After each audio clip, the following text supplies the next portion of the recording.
Shalom, shalom, shalom les enfants de Dieu. Que le Seigneur vous bénisse au nom du Seigneur Jésus-Christ. Je vous salue au nom de notre Seigneur, Maître et Sauveur Yeshua Hamashiach. On a commencé un peu tard. Pas tard parce si vous avez lu dans notre mur, on avait signalé comme quoi aujourd'hui on va démarrer à 20h40. Mais même comme ça, donc on démarre avant de 20h40 parce que je sais qu'il y a plusieurs qui n'ont plus la patience. Parce que c'était prévu à 20h. Mais bon, nous espérons faire meilleur pour on puisse se fixer à une heure déterminée. Alors que le Seigneur vous bénisse au nom du Seigneur Jésus. Donc, nous sommes en direct comme notre habitude. Vous savez que les directs qu'on fait, il a comme un objectif. L'objectif de répondre des questions qui sont en train de tourmenter les enfants de Dieu. Parce qu'on entend tellement de choses qu'on arrive à un point où on est confus. Et on ne sait pas comment prier, comment se comporter, comment faire les choses. Parce qu'on entend tellement qu'on ne sait plus comment faire. Alors, cet programme de tous les vendredis en français et tous les samedis à 20h en portugais, il a comme objectif d'amener des réponses concernant vos questions. Alors, dans des questions qui présentées par plusieurs, donc on a soulevé un point qui est tellement important parce que les gens m'ont posé, ils posent beaucoup de questions concernant la loi. Parce que quand ils lisent et quand ils écoutent leurs responsables dans leur dénomination, on lui dit de continuer à observer la loi parce que lui-même Jésus est venu pour accomplir la loi. Il a accompli la loi. Et alors, c'est pas nous à faire au contraire de ce que Jésus a fait. Donc on doit suivre les chemins tels comme Jésus nous a enseigné. On doit pratiquer la loi parce que Jésus, lui aussi, il a pratiqué la loi. Et alors, les enfants de Dieu se retrouvent à nouveau sur le fardeau de la loi. Et en attendant, d'autre côté, vous allez trouver ceux qui disent « Non, non, on n'est plus dans la loi, on ne peut pas observer la loi, donc c'est bon. Non, non, non, non, on peut faire comme on veut, parce que la loi fut abolie par Seigneur. »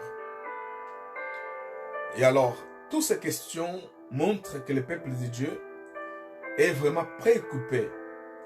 Ils ne savent plus quoi faire pour arriver à respecter la volonté de Dieu. C'est pour cela qu'on est là, grâce et paix de la part du Seigneur.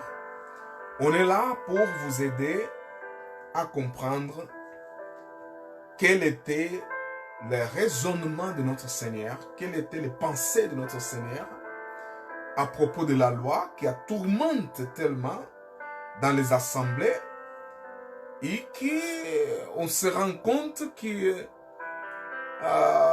finalement on a plus sur la loi dans un moment où Seigneur Jésus est mort pour nous,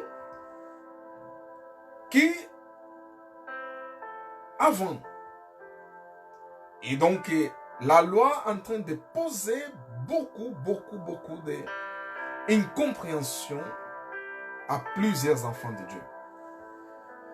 Et c'est comme cela que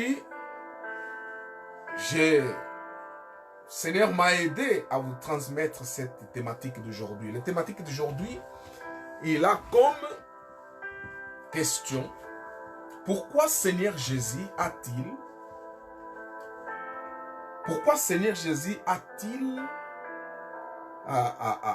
rendu difficile la loi?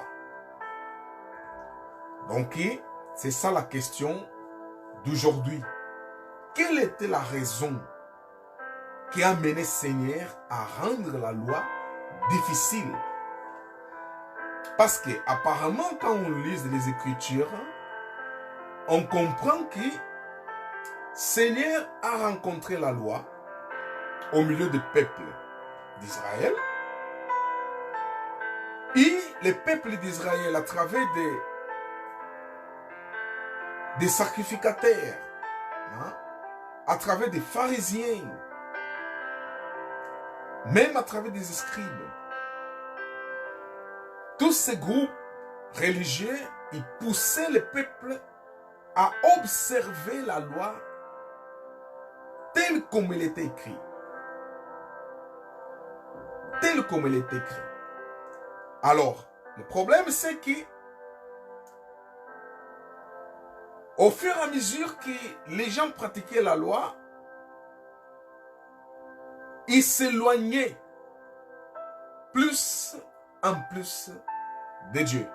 Mais c'était difficile de s'apercevoir parce qu'ils étaient dedans.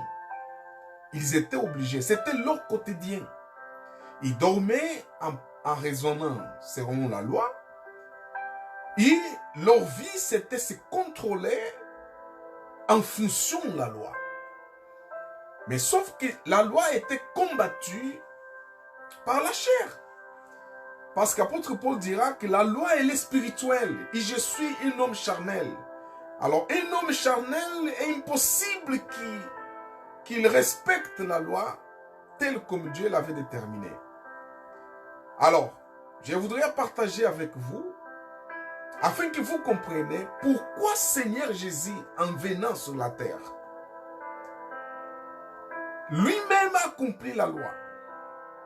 Après avoir accompli la loi, ou avant d'avoir accompli la loi, je vais encore répéter une fois pour les gens qui suivent déjà nos enseignements sur la grâce de Dieu, et savent que Seigneur Jésus a accompli la loi, surtout le moment quand il était condamné à la mort et crucifié.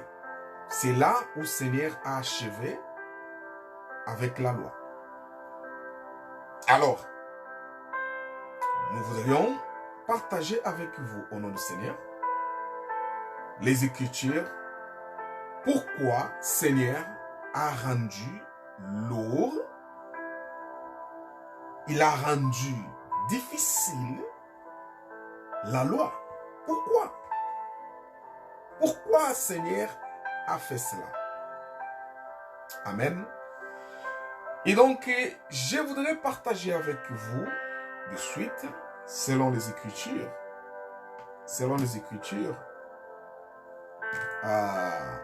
on va lire ensemble l'écriture de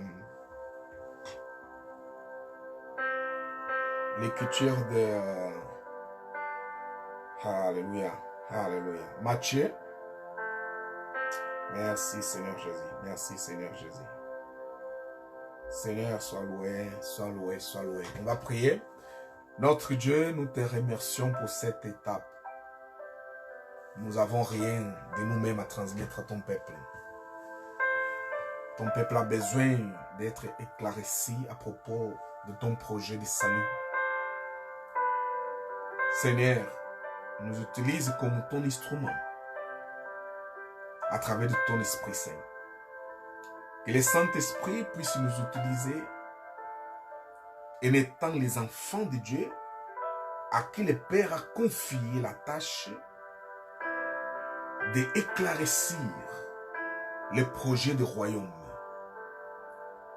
Saint-Esprit nous utilise à réaliser cette tâche que notre Père nous a confiée pour son peuple. Merci Saint-Esprit. Au nom du Seigneur Jésus, nous prions ici. Père, que ta parole bénisse à chacun de tes enfants. Au nom de Yeshua HaMashiach. Amen.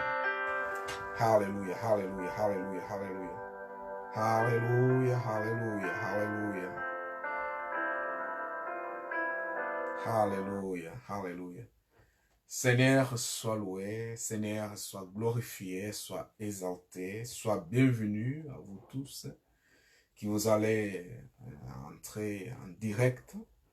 Que Seigneur vous bénisse, vraiment que Seigneur vous bénisse. Alors, nous voudrions partager avec vous notre thématique d'aujourd'hui parce qu'il y a beaucoup de questions là-dessus à propos de la loi. Alors, notre thématique d'aujourd'hui, c'est pourquoi Seigneur Jésus a rendu difficile la loi. Parce que la loi en elle-même, elle était déjà difficile. Mais Seigneur Jésus l'a rendue plus encore difficile. Pour quel but? C'est ça notre enseignement dans quelques minutes. Soyez attentifs, prenez des notes.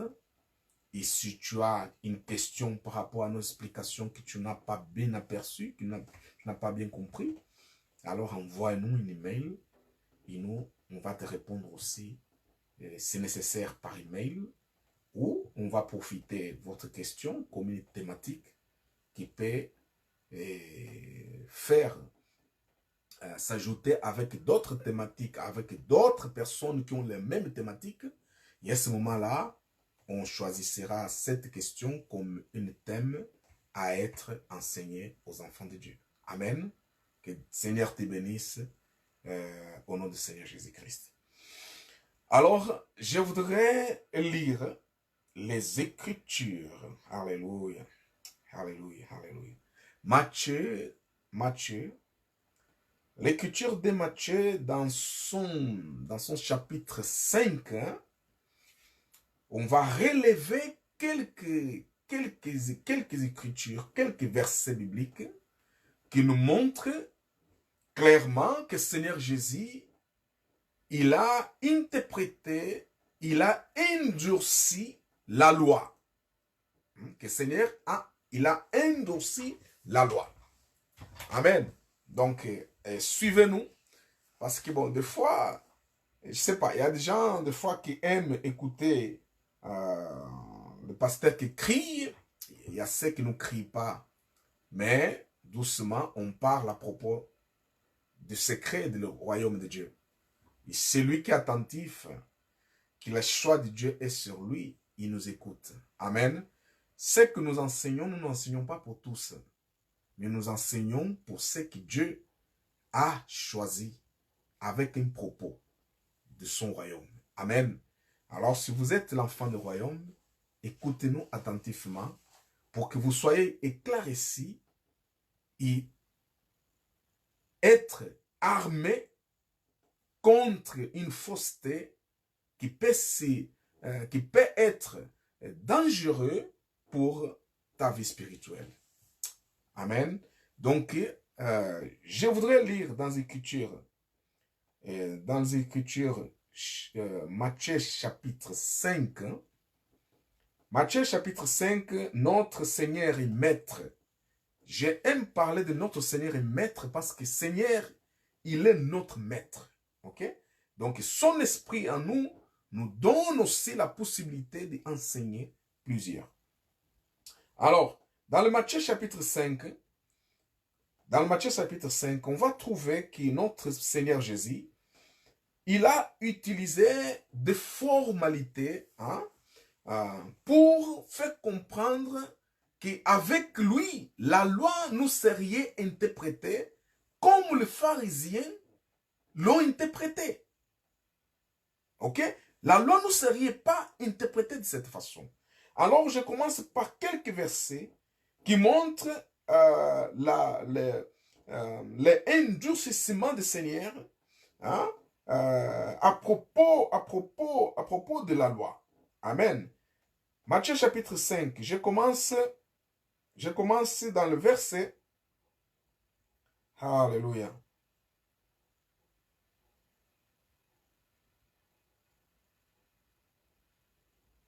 Dans le verset 18. Dans le verset 18, dit, car je vous l'ai dit en vérité, tant que le ciel et la terre ne passeront point, il ne disparaîtra pas de la loi un seul iota ou un seul trait de la lettre, jusqu'à ce que tout soit arrivé. Dans d'autres Bibles dit, jusqu'à ce que tout soit fait ou effectué. Amen. Mais ici, Seigneur, jusqu'à ce que tout soit arrivé. Donc, Seigneur ici est en train de dire qu'autant que le ciel et la terre n'ont pas passé, alors aucune iota de la loi. Iota, ça veut dire un voyal. Un voyal, c'est ça l'iota. Aucune voyale de la loi doit disparaître sans que cela ne soit pas effectué. Alors, pourquoi Seigneur va dire que la loi, autant que le ciel et la terre n'ont pas passé, personne ne peut enlever une iota de la lettre de la loi. Ça veut dire que Seigneur est en train de dire que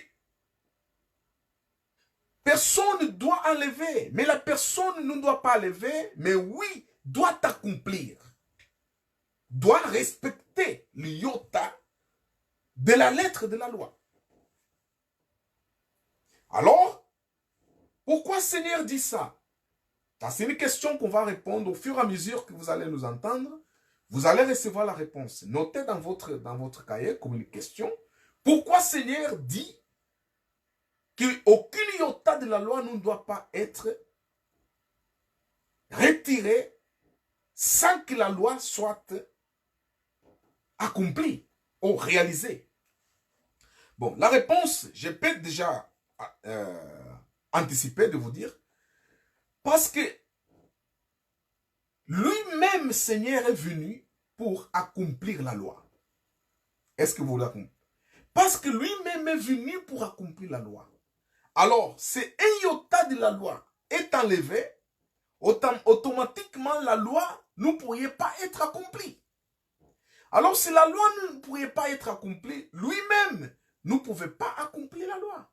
C'est pour cette raison qu'il a dit, aucune iota de la loi ne doit pas être enlevé sans que cela soit accompli. Qui irait accompli? Parce que quand Seigneur est venu, il a déjà trouvé le pharisien qui accomplissait la loi. Alors, si le pharisien qui accomplissait la loi, pourquoi il va dire que sans que cela ne soit pas arrivé? Il disait de lui-même qui est venu pour accomplir la loi. Je ne sais pas si je suis clair là-dessus. Alors, c'est pour cela qu'il dit, verset 19 de Matthieu 5, celui donc qui supprimera l'un de ces petits commandements et qui enseignera aux hommes à faire de même, sera appelé le plus petit dans le royaume des cieux. Mais celui qui l'observera et qui enseignera à les observer, celui-là sera appelé grand dans le royaume des cieux. Quand vous lisez cet verset biblique, vous allez tomber totalement dans la confusion. Surtout les enfants de Dieu qui sont enseignés la grâce de Dieu. Parce que vous allez dire, ah, là, Seigneur Jésus dit que personne ne peut supprimer un petit commandement. Personne ne peut supprimer les commandements. Parce que si quelqu'un enseigne les gens à ne pas observer le commandement, il sera tenu comme petit dans le royaume des cieux. Mais celui qui va enseigner les gens à respecter le commandement, et à enseigner les gens à respecter cela, celui-là sera tenu comme grand dans le royaume de Dieu. Pourquoi Seigneur parle de cela? Seigneur parle de cela. Seigneur parle de cela parce que Seigneur parle de cela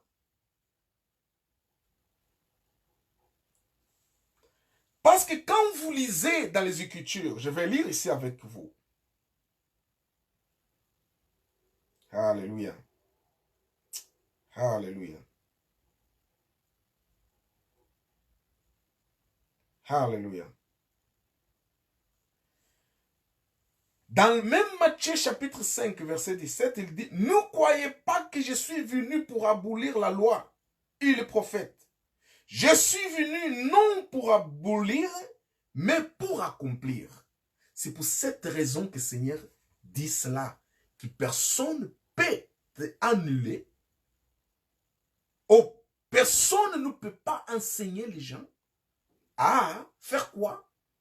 À ne pas, à se défaire des commandements. Qui va enseigner de cette façon? Dans le royaume, sera-t-il comme une petite personne. Mais celui qui va enseigner à observer les commandements sera tenu dans le royaume comme une personne grande. Ça veut dire pourquoi? Parce que dans le verset 17 de Matthieu 5, lui, il dit que je suis venu pour accomplir la loi. Je ne suis pas venu pour l'abolir. Vous comprenez? Il est venu pour accomplir cette loi. Alors, pendant son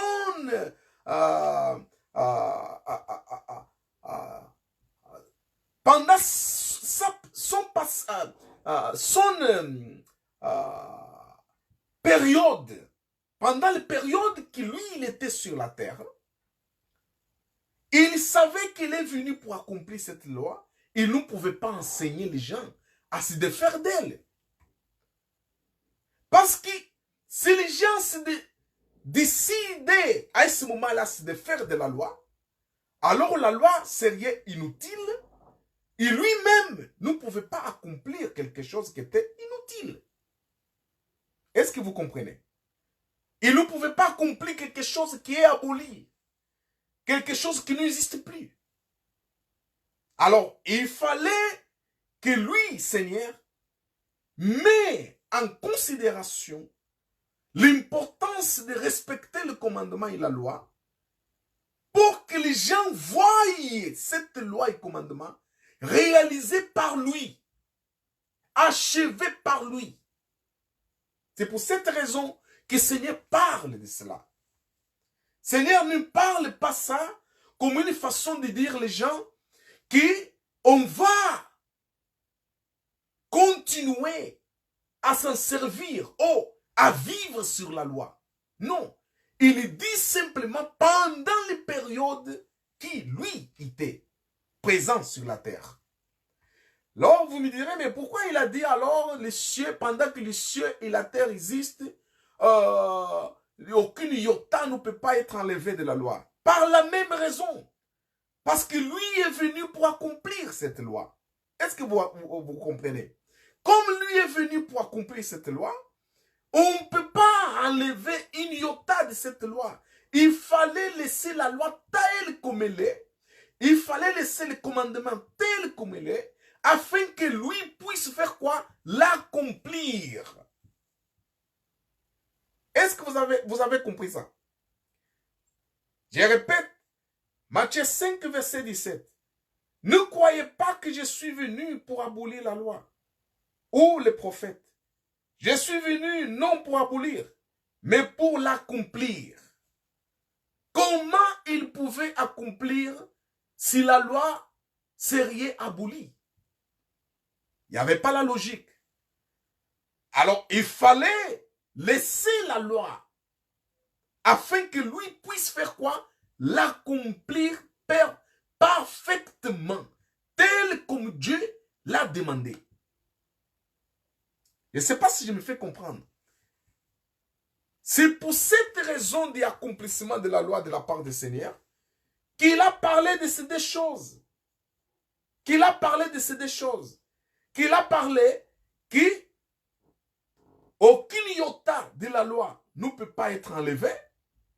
Ok? Et personne ne peut pas se défaire de commandements et enseigner les hommes de ne pas accomplir le commandement. Parce que si quelqu'un le fait, cette personne serait petit dans le royaume des cieux. Et vous vous rappelez que lui-même a dit que Jean-Baptiste était le grand d'entre tous les prophètes, mais le petit que lui, dans le royaume, est devenu plus grand que lui. Ça veut dire quoi? Ça veut dire que le petit qu'il disait, il était lui.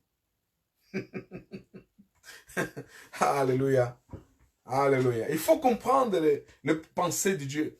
Il faut suivre les Écritures, sinon les contextes de l'Écriture. Vous savez, les interprétations qu'aujourd'hui on écoute, surtout dans les églises de réveil, surtout dans les églises de réveil, sont des interprétations trompeuses qui a amené et a porté beaucoup des enfants de Dieu à continuer encore sur la servitude de la loi. Et continuant sur la servitude de la loi, ils se détachent de la grâce de Dieu et de cette façon, ils sont maudits. Vous savez, dans les églises, dans les assemblées de réveil, hein, ce qu'on appelle the church born again, ou ce qu'on appelle les églises de New Pentecost, les églises de nouvelles pentecôtistes d'aujourd'hui, hein, ceux qui prêchent beaucoup l'évangile sur la prospérité, c'est pas mal, prêcher le peuple de Dieu la prospérité, mais on est en train de prendre cela comme l'alpha et l'oméga, c'est ça qui est négatif, et donc, ils enseignent beaucoup des choses qui amènent les enfants de Dieu sur la loi. Et quand ils amènent les enfants de Dieu sur la loi, ils prennent ces écritures que je viens de lire dans le Matthieu 5 pour justifier les enfants de Dieu à continuer dans la servitude de la loi. Maintenant, quand vous continuez sur la servitude de la loi, j'essaie de résumer pour ne pas être long, parce que quand on est long, les gens ne comprennent pas. Alors, quand la personne est sur la servitude de la loi, elle est maudite. C'est ça que la Bible dit. Il est maudit.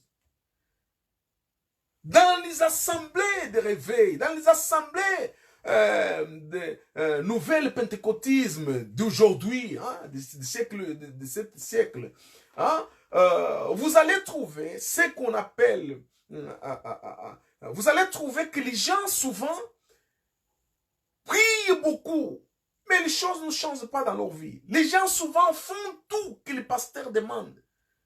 Même manger des herbes, ils mangent des herbes. Manger de la boue, ils mangent de la boue.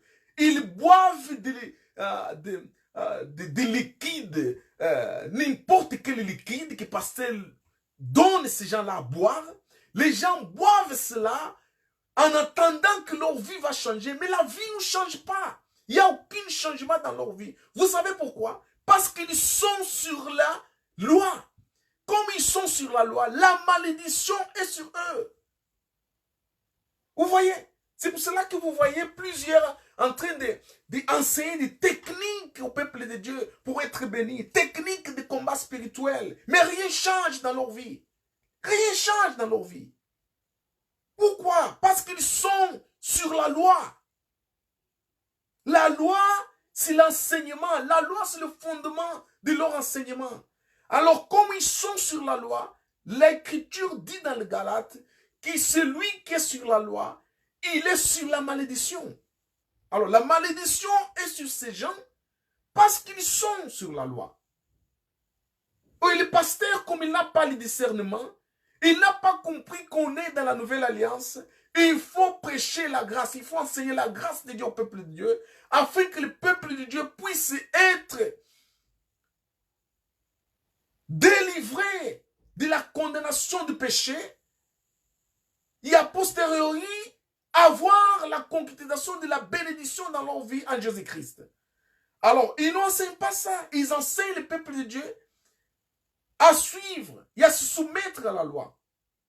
Et c'est pour cela qu'il y a la malédiction dans leurs réunions. Il y a la malédiction dans leurs assemblées. Et alors, il n'y a rien qui se passe dans la vie de ces gens-là.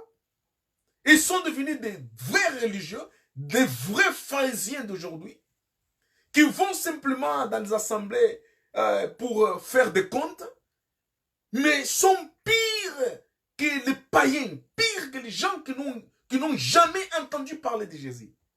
Pourquoi ça dans les assemblées aujourd'hui? Parce que la loi a pris la place, a pris le contrôle du peuple de Dieu à travers des enseignants qui n'ont pas la révélation de Christ comme notre Seigneur. Et c'est pour cela qu'il n'y a pas la bénédiction, il y a la malédiction dans cette assemblée. Est-ce que vous me comprenez? Donc j'entends de résumer. Parce que je sais que si vous ne comprenez pas cette petite résumé que j'ai en train de faire là, vous n'allez jamais comprendre le projet de Dieu pour votre salut, votre bénédiction et pour la vie éternelle. Vous n'allez jamais comprendre. Alors, alléluia. Alléluia. Seigneur Jésus. Seigneur Jésus. Seigneur Jésus, Seigneur Jésus, Seigneur Jésus. Oramanda rabashikot. Alléluia, alléluia, alléluia. Alléluia. Alléluia, peuple de Dieu. Est-ce que vous m'avez suivi? Est-ce que vous m'avez suivi? Est-ce que vous avez compris? Alléluia. Alors, je voudrais maintenant passer à la continuation de notre lecture du chapitre 5. Du chapitre 5 de... Oh Seigneur Jésus, oh Seigneur Jésus. Chapitre 5 de Matthieu. Alors, le Seigneur va continuer ces deux versets-là que je viens de lire. Qui apparemment, quand vous lisez, vous pensez que le Seigneur donne droit d'observer la loi. Apparemment. Maintenant, je viens de vous interpréter pourquoi le Seigneur a dit cela. Amen. Donc, soyez attentifs. Pourquoi le Seigneur, Jésus, a dit cela? Alors, je continue notre lecture dans le Matthieu chapitre 5. Je continue notre lecture. Alors, le Seigneur va dire suivant. Alléluia. Oramanda rabashik. Oramanda barashik. Verset 20. Car je vous l'ai dit, si votre justice ne surpasse celle des scribes et des pharisiens, vous n'entrerez point dans le royaume des cieux. Si votre justice, vous voyez très bien que le Seigneur est clair là-dessus. Il parle de votre justice. Il ne nous dit pas la justice de Dieu en vous. Il dit, c'est votre justice ne surpasse pas la justice des pharisiens et des scribes, vous n'allez pas de tout entrer dans le royaume des cieux. Pourquoi Seigneur parle de votre justice? À qui Seigneur Jésus s'adressait? Seigneur Jésus s'adressait aux pharisiens. Seigneur Jésus s'adressait à multitude. Seigneur Jésus s'adressait aux docteurs de la loi. Seigneur Jésus s'adressait aux scribes. Toutes ces catégories que je viens de nommer, ce sont des gens connaisseurs de la loi. De la loi de Moïse. Ça veut dire la Torah. Ils connaissaient, ils sont des professeurs, ils sont des enseignants de cette loi. Alors, un enseignant de la loi, il était obligé lui-même d'observer cette loi. Ça veut dire que c'était des gens qui étaient durs là-dessus, qui étaient des gens qui étaient observateurs, étaient des contrôleurs. Ils contrôlaient la pratique de la loi au milieu du peuple. C'est à ces gens-là que Seigneur Jésus est en train de s'adresser. C'est à ces gens-là que Seigneur Jésus est en train de s'adresser. Mais là, dans cet verset en conséquence, c'est pas à ces gens que Seigneur parle dans ce verset 20. Dans ce verset 20, Seigneur est en train de s'adresser à ses disciples. Qui sont les disciples de Jésus-Christ? Toi et moi, on est des disciples de Jésus-Christ. C'est à toi que Jésus est en train de s'adresser en disant ta justice à toi, si ne surpasse pas la justice du pharisien, hein, du scribe. Ça veut dire que tu ne vas pas entrer dans le royaume des cieux. Alors, la question est, pourquoi Seigneur dit ta justice à toi? Quand Seigneur parle de ta justice, il est en train de parler à ses disciples.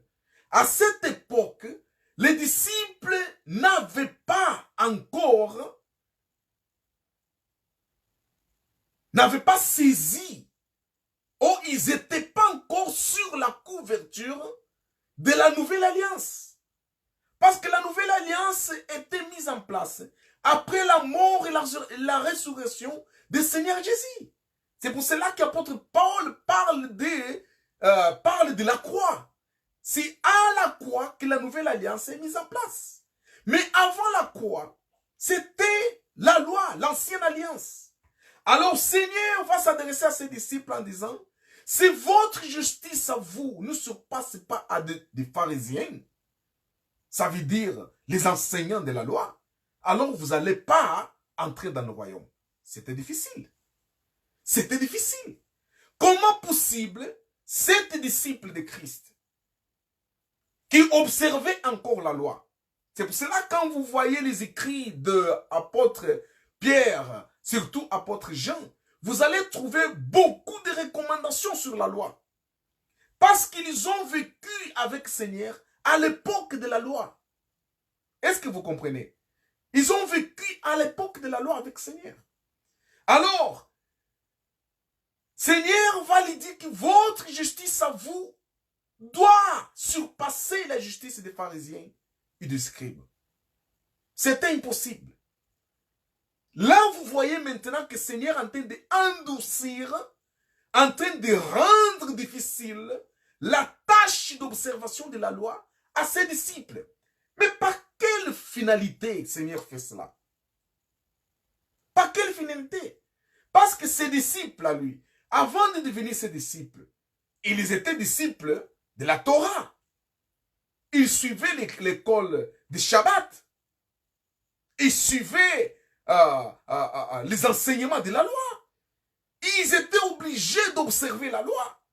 Parce que la personne qui n'observait pas la loi, il avait de sérieux problèmes. Il était amené jusqu'au Cédrin pour être jugé. Pourquoi il ne respecte pas la loi? Et vous vous souvenez très bien que lui-même, Seigneur Jésus, il était condamné parce qu'ils ont conclu qu'il ne respectait pas la loi. Est-ce que vous comprenez? Alors, Seigneur va dire à ses disciples que si votre justice à vous ne se passe pas des pharisiens, vous n'allez pas entrer dans le royaume.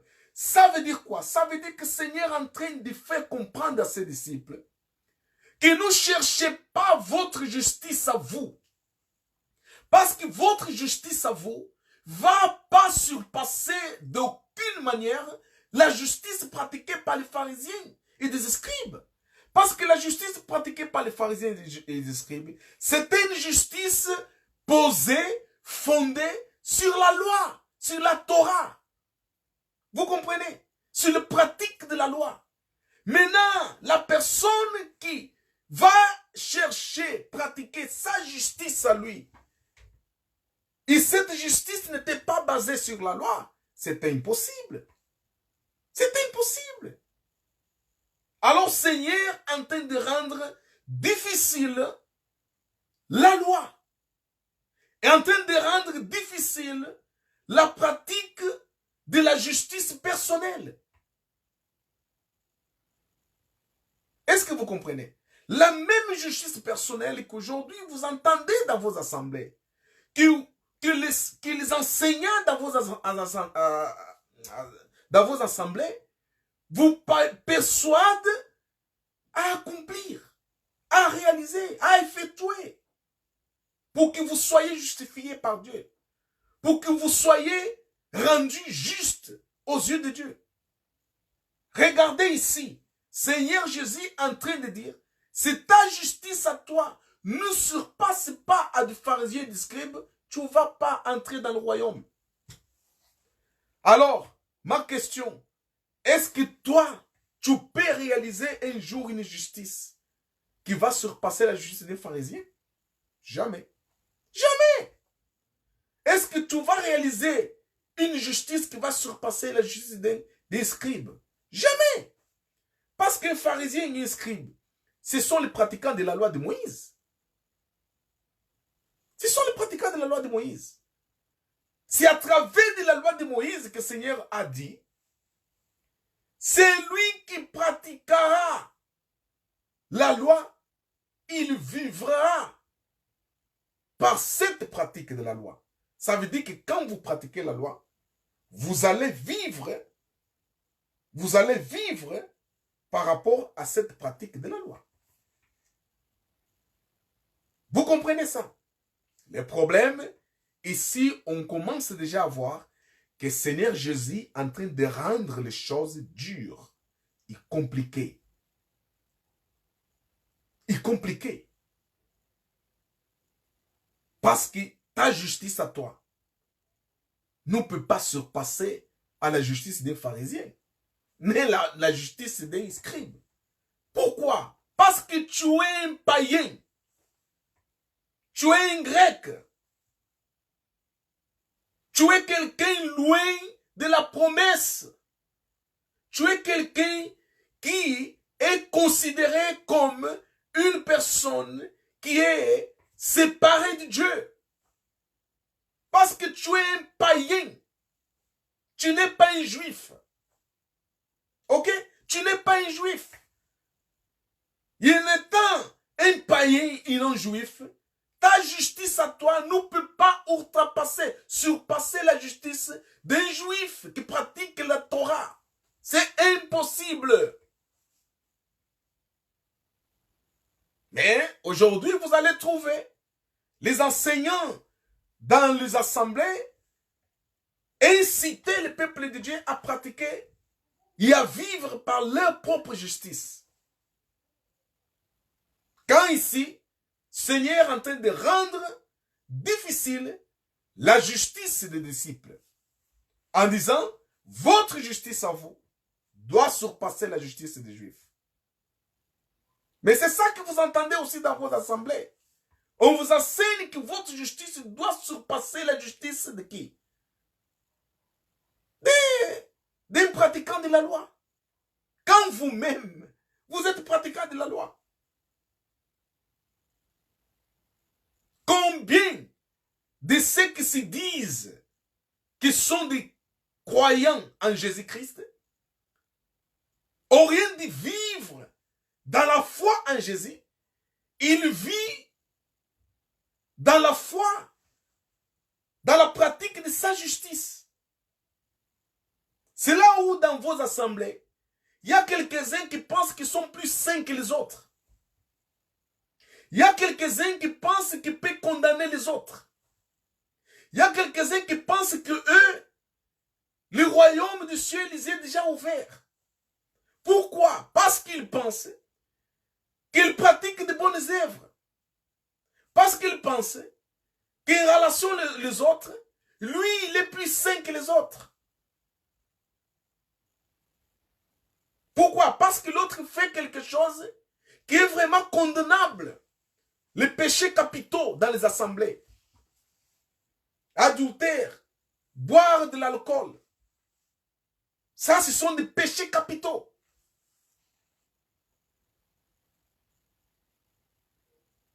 Est-ce que vous me comprenez?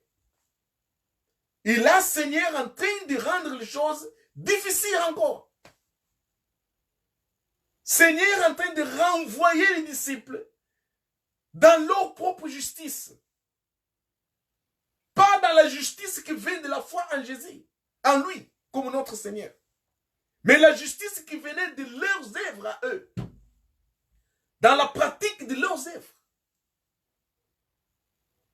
Alors, cette pratique de leurs œuvres, c'est ça que Jésus a dit. C'est cette pratique de vos œuvres ne surpasse pas la pratique de la loi des pharisiens. Alors, vous n'allez pas entrer dans le royaume. Alors, vous savez, je ne sais pas si vos enseignants vous enseignent, vous savez très bien qu'il est un scribe et un pharisien. Ce sont les maîtres de la loi. Vous comprenez ça? Ce sont les maîtres sur la loi. Un pharisien, c'est un docteur de la loi.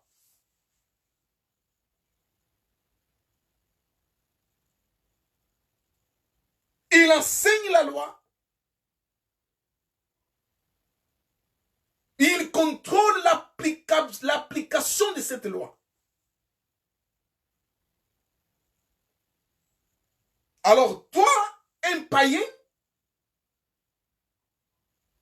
tu penses que sans la loi, tu es juste. Non. Sans la loi, tu n'es pas juste. Sans la loi, tu ne peux pas pratiquer une justice convenable à Dieu.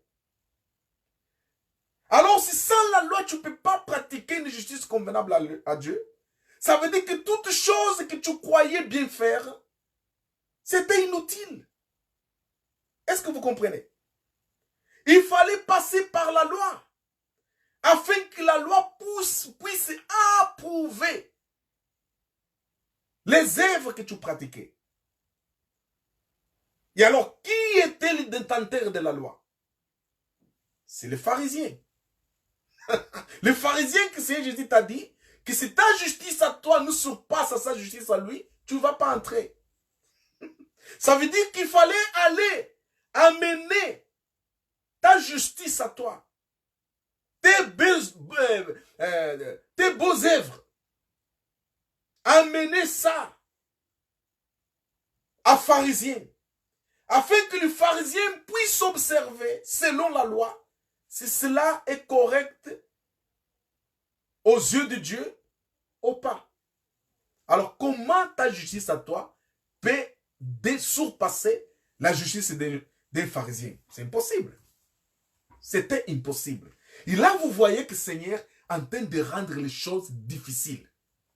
Difficiles. Pour qui? Pour tous ceux qui pensent s'en servir de leur propre justice, de leurs œuvres, de leurs bonnes œuvres. Est-ce que tu m'as écouté? Tu as compris? Toute personne qui veut se servir de ces bonnes œuvres, alors, ces œuvres à lui doivent surpasser à celles d'un pharisien et d'un scribe. Sinon, dans le royaume, tu n'entreras pas. C'est grave. C'est dur. Je continue. Alléluia. Alléluia. Alléluia. Alléluia. Je continue. Verset 21. Vous avez entendu qu'il était dit aux anciens, tu ne tueras point. Celui qui tuera mérite d'être puni par les juges. Verset 21. Mais moi je vous dis que quiconque se met en colère contre son frère mérite d'être puni par des juges. Oh là là. Oh là là. Vous voyez, les gens qui veulent suivre, moi, je vous prêche ce qu'apôtre Paul a dit. Une autre. Une autre. Une autre Jésus. Ça veut dire les Jésus ressuscités.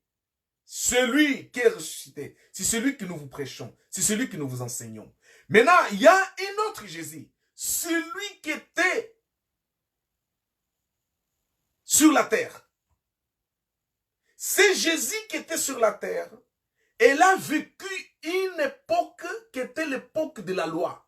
Obligatoirement, lui aussi, il était soumis à cette loi. Il ne pouvait pas être au contraire à cette loi. Alors, c'est Jésus-là qui était soumis à la loi.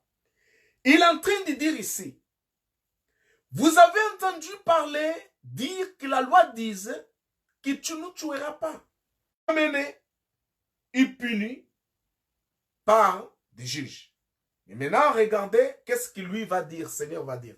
Seigneur va dire, mais moi je vous dis, si lui qui se met en colère contre son frère, il mérite d'être amené à un juge pour être jugé. Ça veut dire que le Seigneur a fait une comparaison entre le meurtre et la colère. Ça veut dire que pour Jésus, à ce moment-là, Seigneur Jésus est en train de dire que la colère est plus que l'acte de tuer. Pourquoi? Parce que la personne, avant de tuer quelqu'un, il se met en colère. Il se met en colère. C'est pour cela que le Seigneur va condamner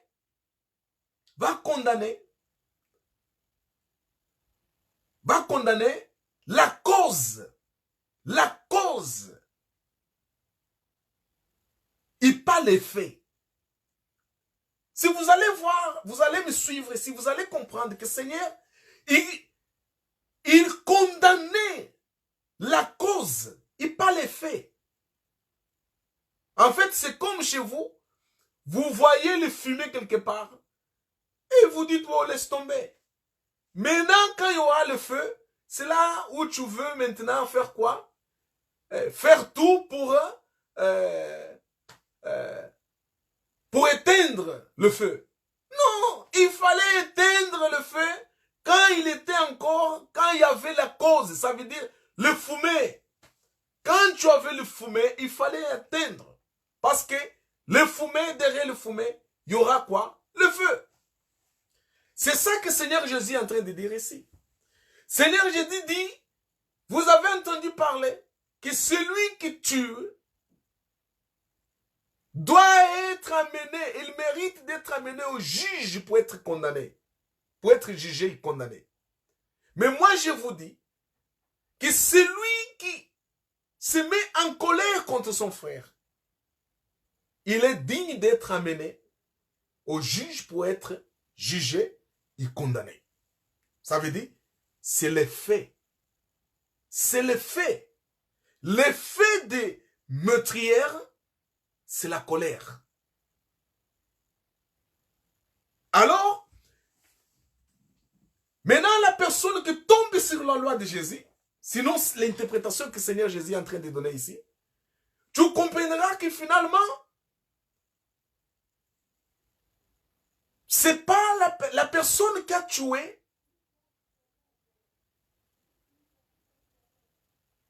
elle n'est pas pire que la personne qui s'est mise en colère contre quelqu'un. Ah, le problème de colérique. Vous savez, les gens colériques, les gens qui se mettent en colère, quand ils se mettent en colère, il peut, dans la colère, il peut rester 1 mois, 2 mois sans parler avec l'autre parce qu'il est en colère. Il peut se mettre en colère. Il y a des hommes qui se mettent en colère. la seule façon de se dépasser de cette colère, il va tromper sa femme. L'homme, femme aussi, pour se dépasser de colère, il va tromper son mari. Oh, donc il y a beaucoup de choses derrière la colère. Une personne colérique, c'est un meurtrière. Une personne colérique, c'est un meurtrière. Est-ce que vous comprenez?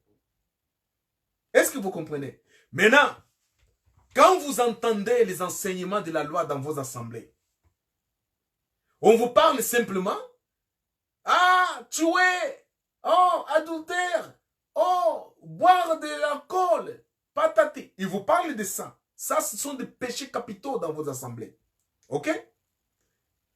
Maintenant, ces péchés-là, pour les païens qui n'ont pas encore Jésus dans leur vie. Ici, Jésus est en train de dire que ça là, la personne qui se met en colère, il est pareil à cette personne qui commet ces choses-là.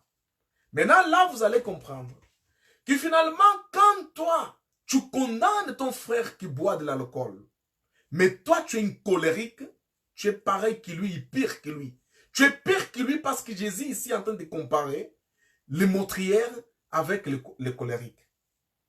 En fait, Seigneur Jésus est en train de dire qu'un meurtrière, c'est un colérique. T'as compris? T'as compris? Tu condamnes dans vos assemblées, vous allez trouver les gens quand ils veulent, oh, je vis quelqu'un boire de l'alcool, oh, patati patata, oh, adultère, fils du diable, oh, mais lui-même, quand il est de parler ces choses, c'est un colérique. C'est un colérique. C'est un colérique. Quand il se met en colère avec les autres, il fait des scandales, il crée des problèmes, il invente des histoires, il ment. Pourquoi? Parce qu'il est en colère. Alors tu es frère de meurtrières. Est-ce que vous comprenez ça? Donc, un meurtrière, c'est la même chose qu'un colérique. C'est la même chose qu'un colérique. C'est pour cela que le Seigneur Jésus a dit, vous avez entendu parler que c'est interdit de tuer. Mais moi je vous dis, celui qui se met en colère contre son frère, il doit mériter la même peine, condamnation, que celui qui a tué. Est-ce que ça c'est facile ou c'est dur? Hein? Tu n'as pas tué. Tu n'as pas pris un couteau ou une arme pour tuer quelqu'un. Tu n'as pas fait ça. Mais pourtant, tu t'as mis en colère. Et tu as oublié que chaque fois que tu te mets en colère, tu es meurtrière. Qu'est-ce qui est plus difficile? Qu'est-ce qui est plus difficile? C'est se mettre en colère ou tuer.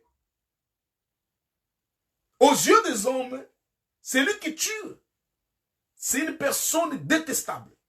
Mais si Jésus vous dit que celui qui se met en colère, c'est lui la personne la plus détestable. Parce que quand la personne se met en colère, il agit mal. Quand la personne se met en colère, il fait l'impossible. Quand la personne se met en colère, il peut détruire. Et d'ailleurs, la colère, c'est la matrice des meurtrières. Hein? Un meurtrière est motivé par quoi? Par la colère. Caïn, quand il a tué son frère Abel, c'était quoi? D'abord, c'était la jalousie. Et cette jalousie l'a porté jusqu'au, l'a porté jusqu'à la colère. Et quand la colère était dedans, il a achevé. Il a tué son frère. C'est ça qui se passe. Tout le moment que la personne est en colère, il va toujours faire quelque chose qui va faire mal à l'autre. Alors, là, vous comprenez clairement que finalement, la loi, selon Torah, il était facile quand même. Il était facile. À la pratique de cette loi, c'était facile. Mais la loi interprétée par Seigneur Jésus, ah, elle est dure. Elle est dure. Et là, vous comprenez pourquoi Seigneur est en train d'endurcir la loi de cette façon. Mais pourquoi Seigneur met les gens dans cette impossibilité, dans cette dureté? Il était censé de faciliter les choses. Mais là, quand on lise, on comprend qu'il a endurci la loi. Il a endurci la loi. Et cette interprétation de la loi selon Jésus, les églises de réveil, vous allez trouver dedans, ils parlent moins de ça. Ils parlent moins de ça. Vous voulez suivre Jésus avant la mort et la résurrection. Vous voulez prêcher Jésus pendant son état, son passage sur la terre. Vous voulez prêcher ce Jésus-là qui a marché au Galilée, etc. Pour parler des miracles qu'il a fait. Mais pas seulement ça, mais pour parler aussi de la loi qu'il a prêchée, la loi qu'il a incité les gens à accomplir. Mais vous oubliez qu'il a interprété cette loi. Et cette loi est devenue non telle comme elle était dans l'ancienne alliance, mais telle comme il l'a interprété, elle était encore dans l'ancienne alliance. Parce que Jésus, quand il était sur la terre, il était encore sur l'ancienne alliance. Quand vous lisez Matthieu, Marc, Luc, c'est encore l'ancienne alliance. Ce n'est pas la nouvelle alliance. Ce n'est pas la nouvelle alliance. Vous savez que les 12 disciples, les 12 apôtres, ont prêché avec la Torah. Ils ont prêché, ils ont enseigné les gens les Écritures en s'appuyant sur la Torah. Ces Bibles que vous avez aujourd'hui là, à cette époque, il n'y avait pas cette Bible. La nouvelle, à partir des Écritures d'apôtre Paul jusqu'au fait, actes des apôtres, il n'y avait pas ça.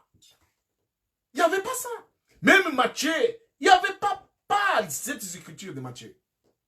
Donc Jésus, pendant sa passage, pendant son état sur la terre, il était aux périodes de la loi. Alors là, il a endurci la loi. Seigneur vient d'endurcir la loi. Je continue.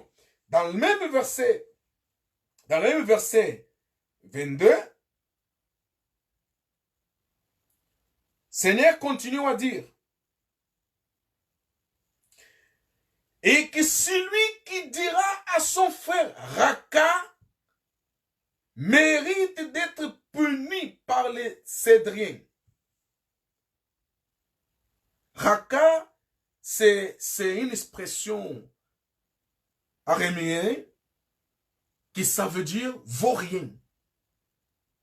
Seigneur en train de dire, quelqu'un qui va appeler, qui va traiter à son frère de vaurien,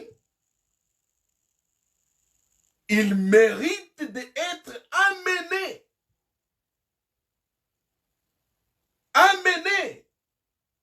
au Sanhédrin pour être jugé.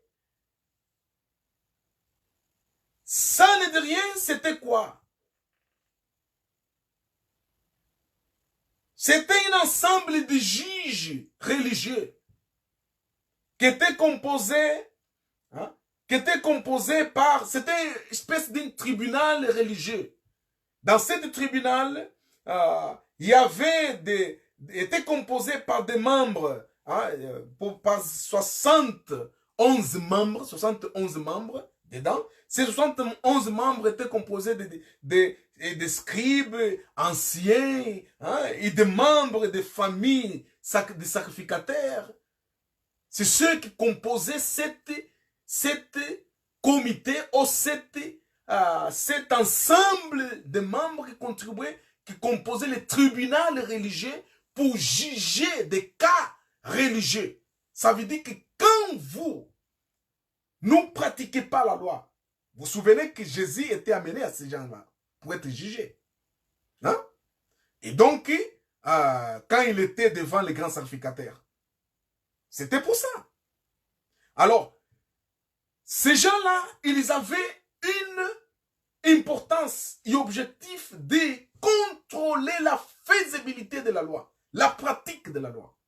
Quand la personne se conduisait en dehors de la pratique de la loi, alors la sentence tombait, selon la loi. Alors ici, Seigneur dit que la personne qui va traiter un frère de raka, ça veut dire un vaurien,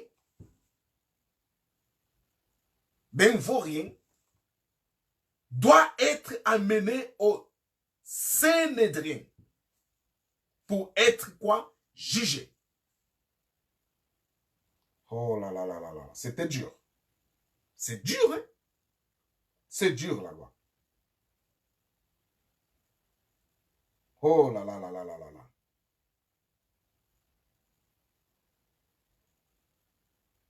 Ici, lui qui dira insensé sera puni par le fait de la Gehenna. Traiter à ton frère de vaurien, traiter à ton frère de insensé, automatiquement, tu serais amené au Sanhédrin pour être jugé et être puni. Si vous traitez à un frère de vaurien ou à quelqu'un vaurien, c'était ça la sentence. Alors, si vous traitez quelqu'un d'insensé, ça veut dire un fou, Seigneur ici dit que tu vas être condamné au feu de Gehenna. Ça veut dire l'enfer. Alors, dans vos assemblées-là, ce n'est pas l'habitude de ces choses-là. Ce n'est pas l'habitude. Je vous donne un exemple. Quand tu fais, je ne sais pas comment vous faites là, je n'ai pas là. Hein? Surtout les femmes. Tu sais qu'est-ce que tu es en train de dire? Tu es en train de dire à ton frère ou à ton mari ou à ta femme de quoi? De vaurien. De vaurien. Écoute qu'est-ce que la loi dit ici. Hein?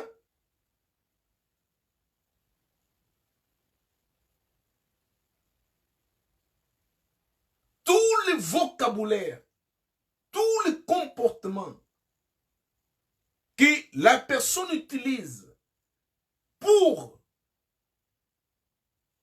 faire valoir,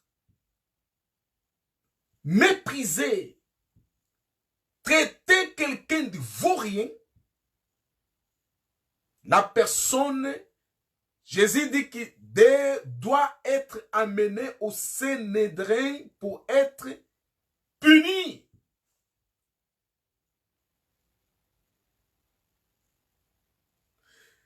Cette parole raka, c'était une parole que les Juifs, à cette époque, ils parlaient l'araméen. Alors, c'était une offense habituelle, une offense habituelle. Et moi, je vous pose la question, quelle est l'offense habituelle entre vous? Entre vous, dans vos groupes, dans votre famille, quelle est l'offense que vous utilisez plus contre les autres?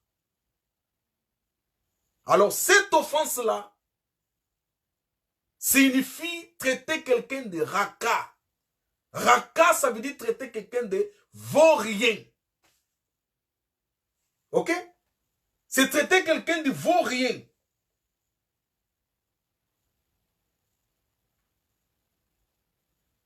C'est traiter quelqu'un de vaurien, traiter quelqu'un d'indigne, traiter quelqu'un de vide. Hein? C'est traiter quelqu'un de... C'est une expression qui était vraiment beaucoup utilisée au milieu des Juifs à cette époque-là. C'est comme l'offense que vous utilisez aujourd'hui. Maintenant, est-ce que quand vous faites ça, vous ne buvez pas l'alcool. Vous ne commettez pas l'adultère. Vous ne tuez pas. Et parce que tu ne fais pas ces trois choses, tu penses que tu es le saint dans ton église, dans ton assemblée, pardon. Et comme tu penses que tu es saint dans ton assemblée parce que tu ne fais pas ces trois choses, maintenant la question est, est-ce que toi, tu n'offenses pas les autres? Toute offense que tu utilises pour diminuer quelqu'un, pour traiter quelqu'un de vaurien, pour traiter quelqu'un d'une personne vide, sans valeur. Ces choses-là, toute offense et comportement que tu utilises pour réduire quelqu'un de cette façon, la Bible dit que tu dois, selon la loi, tu dois être amené au Sanhédrin pour être condamné et être puni. Maintenant, vous êtes sur la loi dans vos assemblées parce que vos pasteurs vous enseignent qu'on est sur la loi, on doit pratiquer la loi. Alors, quand vous offensez quelqu'un de cette façon dans vos assemblées, qui est déjà amené à être jugé dans vos assemblées et être puni dans vos assemblées? Et quelle punition cette personne reçoit? Parce que la punition que cette personne doit recevoir doit être une punition selon les critères de la loi. Vous savez? C'est là où je vous dis que vous êtes bébé dans la compréhension de la loi et de la pratique de la loi. Apprenez la grâce de Dieu pour que vous puissiez grandir, être mature, être adulte spirituellement. Le Seigneur nous a donné la possibilité de faire cela au nom du Seigneur Jésus-Christ. Alléluia. Alléluia. Seigneur soit loué. Et si quelqu'un traite quelqu'un d'insensé, alors, automatiquement, insensé, ça veut dire traiter quelqu'un de folle, de fou. Traiter quelqu'un de impe. Traiter quelqu'un de sans Dieu.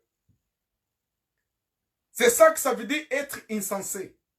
Alors ici, Jésus dit, quelqu'un qui traite quelqu'un, qui offense à une autre de cette façon, doit être condamné à le feu éternel. Ça veut dire jeter au gain, à l'enfer. Ça, c'est Jésus qui dit ça. Maintenant, regardez ces choses-là et vous allez trouver que dans les assemblées, les gens pratiquent cette chose. Au même temps que vous disiez que vous êtes sur la loi, mais vous ne respectez pas la loi. Parce que si vous respectez la loi, dans vos assemblées, les gens qui pratiquent ces choses-là devraient être condamnés.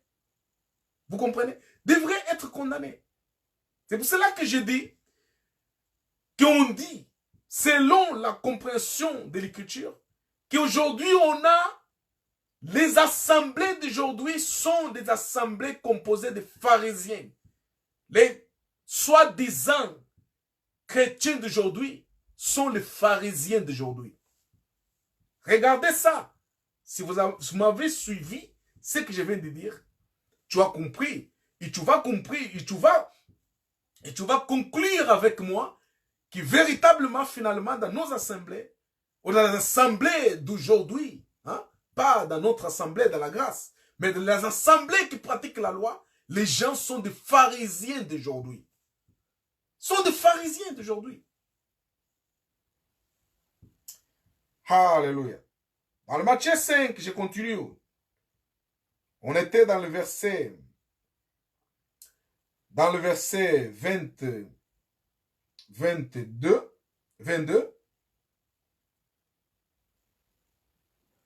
Je continue, virgule.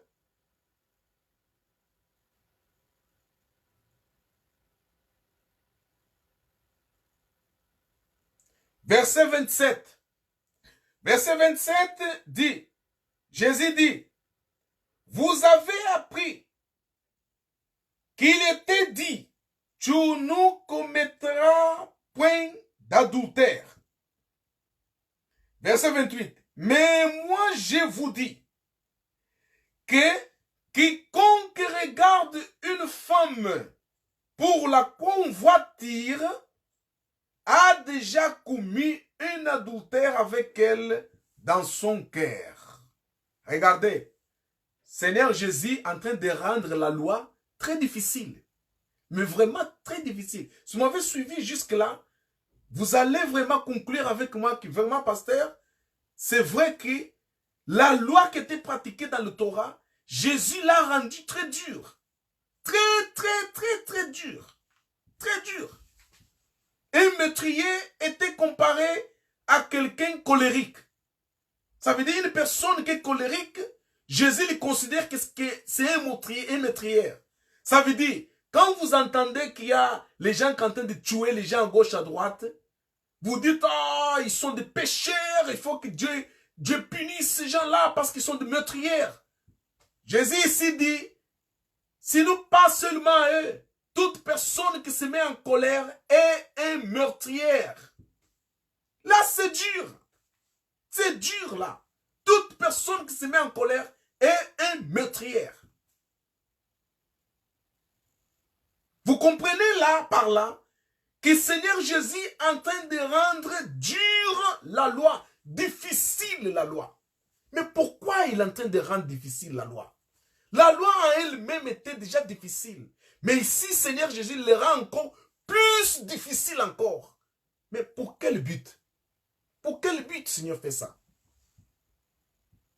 Ça veut dire que si tu marchais un petit peu courbe, à cause de la poids de la loi, là, tu étais KO. Avec ce que Jésus est en train de dire, tu es KO. Tu ne peux plus se lever. Tu es KO. Parce que là, c'est compliqué. Écoute ce que lui va dire ici, dans cette verset. Il dit que vous avez entendu dire ce que la loi dit, que tu ne peux pas commettre adultère.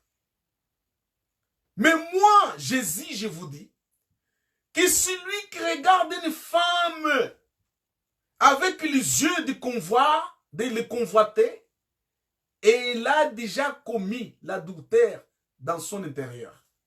Oh là là là là là là là là. Seigneur Jésus, Seigneur Jésus, Seigneur Jésus. Oh Père. Merci Seigneur parce que tu nous as vraiment sauvés de la loi.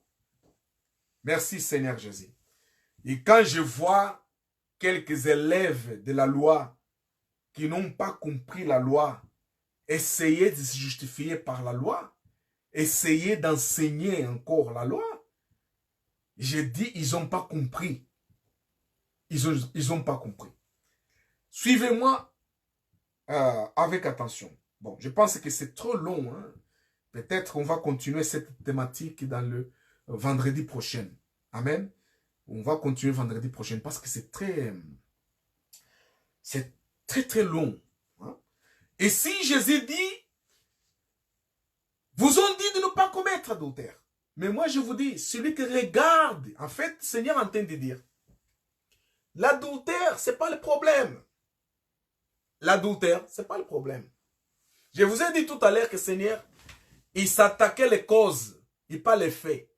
Il y a beaucoup de gens dans la vie qui sont trop popcorn. Ça veut dire qu'ils sont les gens qui aiment beaucoup s'attaquer les faits du problème et jamais les causes. En fait, quand le problème est en train de surgir, ils ne s'attaquent pas. En fait, ils ne prennent pas de précautions. Ils ne cherchent pas de solution immédiate. Ils laissent le fumer grandir. Maintenant, quand le feu se manifeste, c'est là maintenant où il va se préoccuper. Oh, attends, il est où l'eau? Il faut éteindre le feu. Oh non, tu n'as pas la sagesse. Et il faut, quand tu vois le fumer, attaque. Automatiquement chercher de l'eau. Parce qu'il y aura le feu. Il y aura le feu. Est-ce que vous avez compris? Il y aura le feu. Surtout nos enfants. Aujourd'hui, en Europe, ou en Afrique, ou je ne sais pas où vous êtes, quand vous entendez ton père, ta mère te dire, ma fille, mon fils, et moi, je te dis, faites attention à cette chose-là, Écoute ton père, écoute ta mère. Écoute ton père, écoute ta mère. Parce qu'ils ont l'expérience de la vie. D'autres fois, je dis, quand tu allais avec le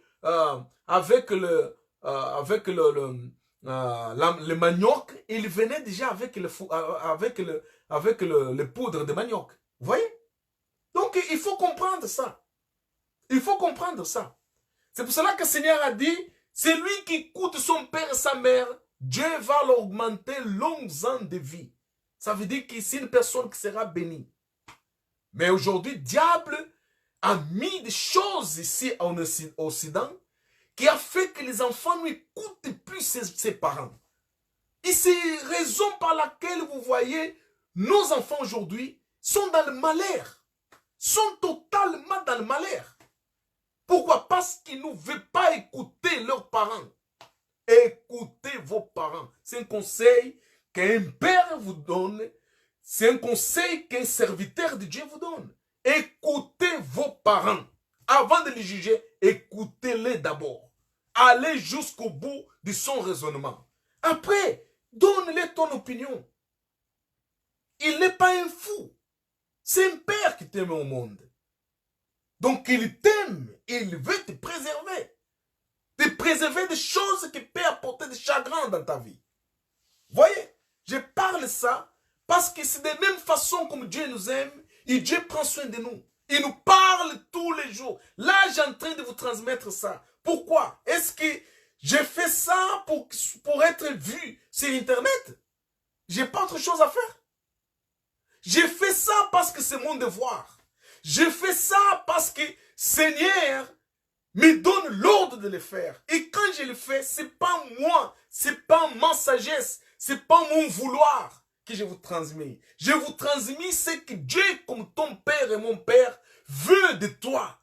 Afin que tu sois sage, qu'il soit béni par lui, qu'il soit protégé. En écoutant ses paroles et en respectant ses paroles, tu seras protégé par Dieu à travers ses paroles. Parce que ces paroles vont te protéger à éviter plusieurs choses dans ta vie. Dieu prend soin de toi, mais vous ne vous rendez pas compte de l'amour que Dieu a pour vous. C'est pour cette raison, pour cet amour que Dieu a pour nous, que Dieu a suscité des apôtres, des pasteurs, des prophètes, des évangélistes, des docteurs, qui sont les enseignants. Tout ça pourquoi? Pour prendre soin du peuple de Dieu. Pour faire grandir le peuple de Dieu dans la connaissance. Pour faire le peuple de Dieu s'approcher de plus en plus de Dieu. Pourquoi? Parce que Dieu vous aime. Dieu vous aime. Alléluia. Dieu vous aime. Oh Seigneur Jésus, si vous comprenez l'amour que Dieu a pour vous, il y a des choses même qu'il n'y avait pas besoin qu'on vous répète. Vous-même dans votre esprit, vous aurez déjà automatiquement laissé des choses négatives, des choses qui ne produisent aucun effet de bonheur dans votre vie. Il fallait laisser. Il fallait laisser. Alors, c'est pour cela que le Seigneur ici parle. Que la personne qui, en regardant une femme, il convoitise, elle a déjà commis adultère dans son intérieur avec cette femme. C'est pas faux ça. Maintenant, je vais entrer un petit peu au fond de cette question. Vous savez qu'aujourd'hui, il y a des femmes qui subissent des maris de nuit. Il y a des hommes qui subissent des femmes de nuit. Il y a des hommes qui n'arrivent pas à marier. Pourquoi?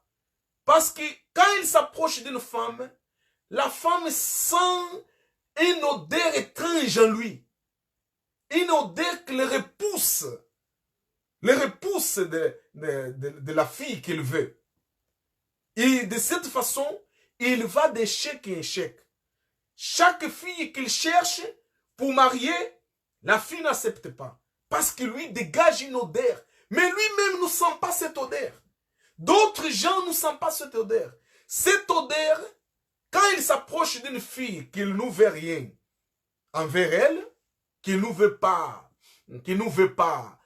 marier ou avoir comme sa future femme, Cette fille-là, parce qu'il est désintéressé de cette fille, la fille, il peut s'approcher de cette fille, la fille ne va pas sentir cette odeur.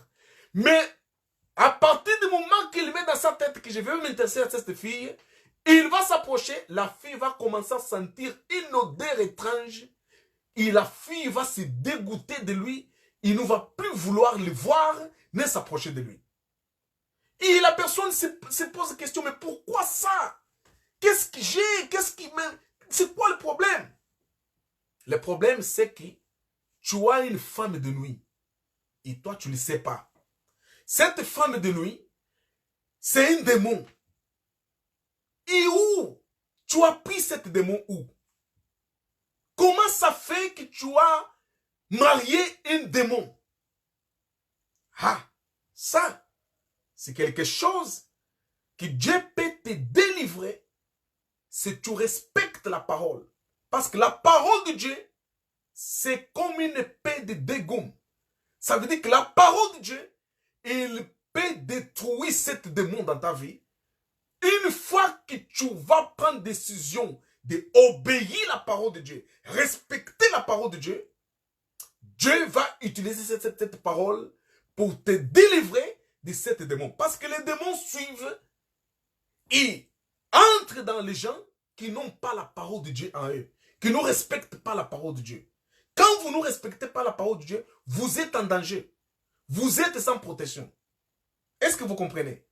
La délivrance qui souvent on fait dans les églises, dans les assemblées, c'est bien fait cette délivrance. Mais la véritable délivrance, c'est quand la personne écoute la parole de Dieu, respecte la parole de Dieu, il a la crainte envers cette parole.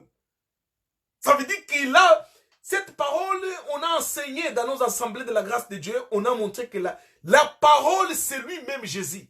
Quand vous l'obéissez, quand vous le respectez, c'est à lui que vous êtes en train de respecter, c'est à lui que vous êtes en train d'obéir. Alors, vous êtes sur cette couverture. Les démons ne peuvent pas s'approcher de vous. Ne peuvent pas s'approcher de vous. Je vous dis. Ça ne peut pas s'approcher de vous. Alors, des hommes qui ont ces problèmes, ce sont les hommes qui ont des femmes de nuit. Ça veut dire un démon qui couche avec lui de nuit. Tous les jours, il se relève, il regarde au lit totalement sale. Pourquoi? Parce qu'il a un démon de nuit, qui est la femme de nuit. Il y a ceux qui ont cette odeur, il y a ceux qui n'ont pas cette odeur, mais eux-mêmes, ils ne sentent pas envie d'une femme. Suffit qu'ils regardent une femme, ça lui donne envie de vomir. Il ne veut pas savoir de femme. Cette personne, où il va être, où il a un démon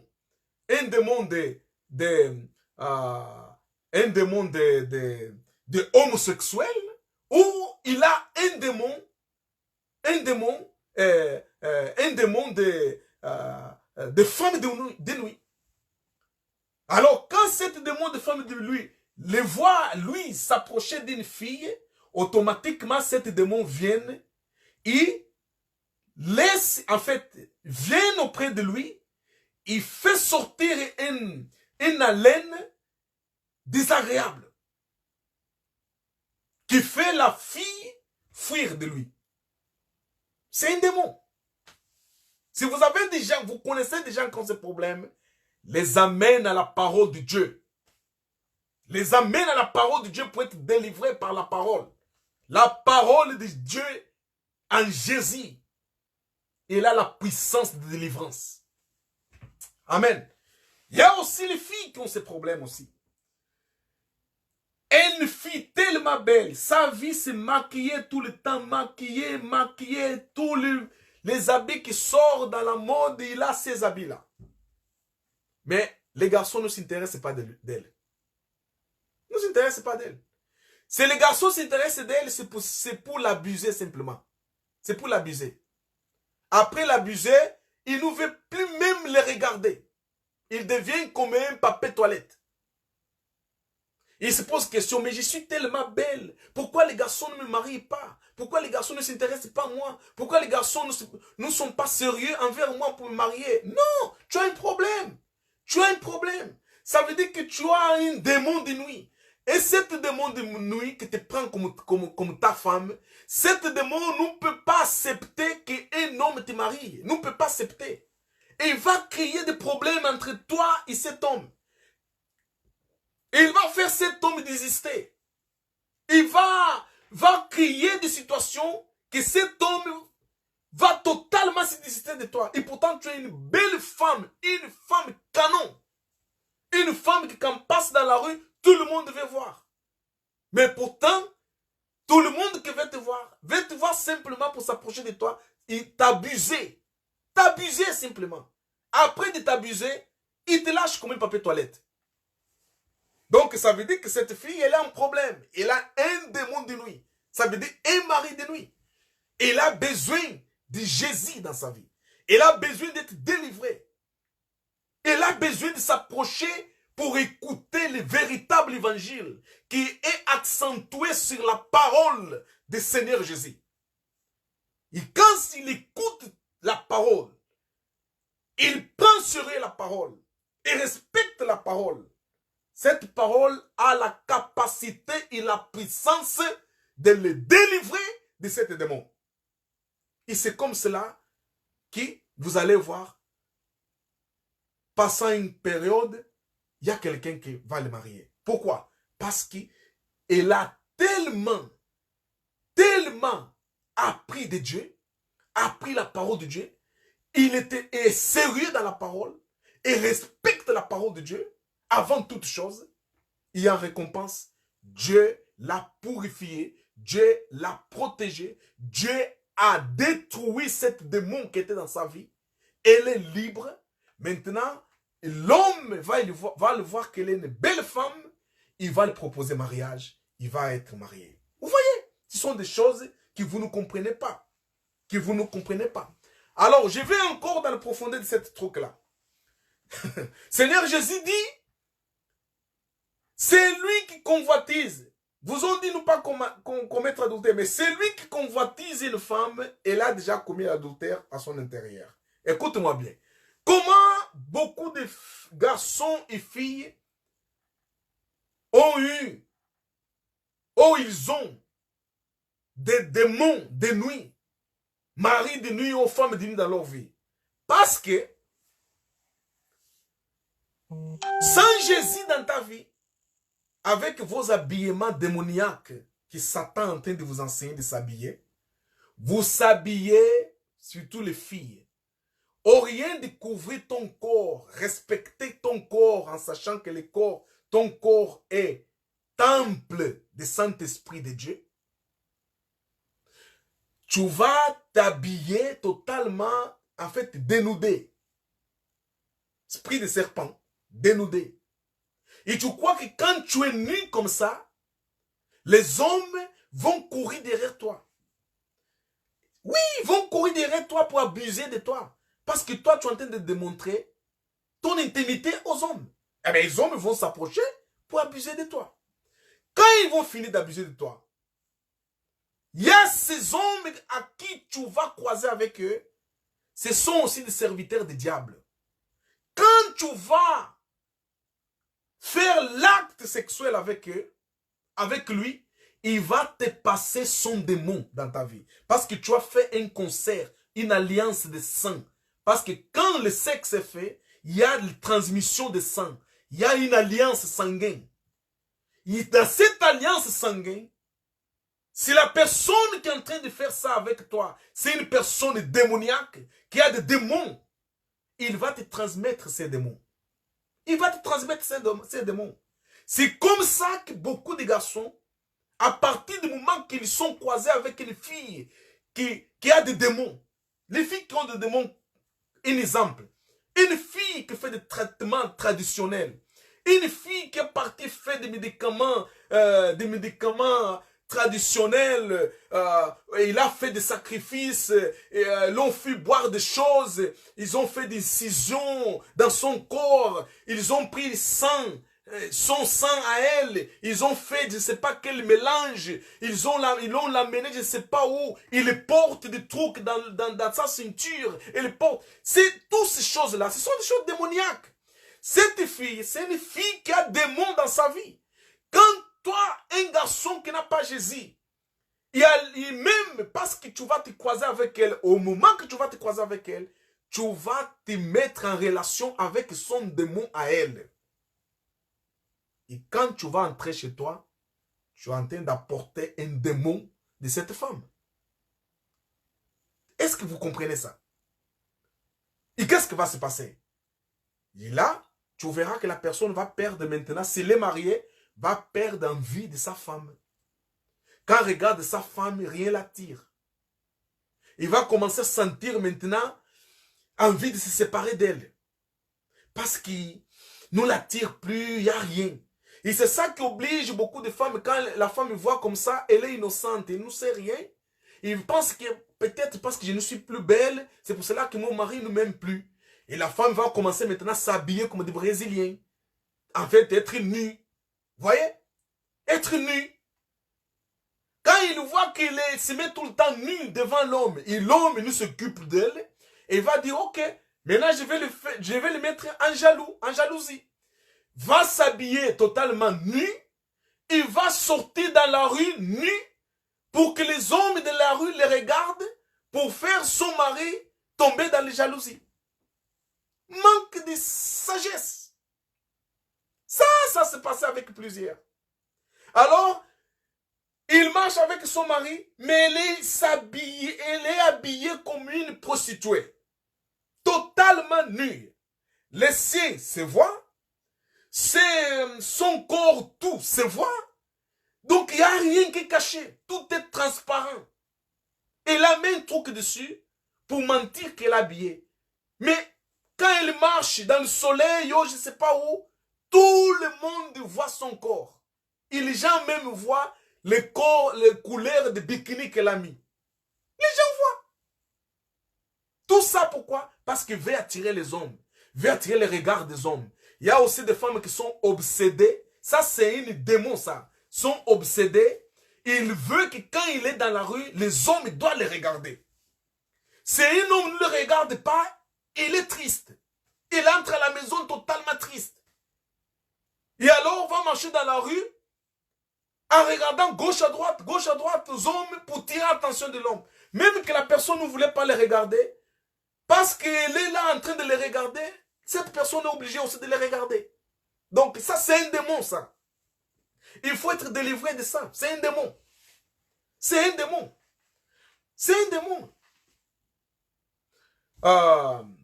Il y a un serviteur de Dieu dans le passé, un témoignage d'un serviteur de Dieu, qui, lui, quand il a décidé de ne plus servir Dieu, alors il est tombé totalement dans une vie de dépravation.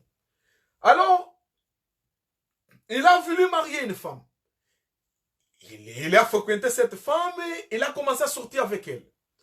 Il a sorti avec cette femme, mais dans la rue, ses yeux regardaient encore d'autres femmes. Et la fille qui était à côté de lui, qu'il a voulu marier, il lui demandait tout le temps, mais pourquoi, qu'est-ce que tu regardes encore dans des femmes, les femmes qui passent à côté? Est-ce que moi, je suis pas belle? Oh non, tu es belle. Et pourquoi tu regardes d'autres femmes? Pourquoi tu regardes d'autres femmes?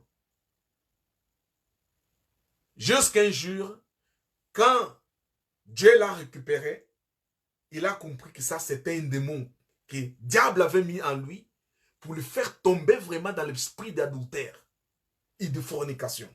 Vous voyez, ce sont des choses qu'il faut comprendre. Tu marches dans la rue, ça vous le voyez vous-même.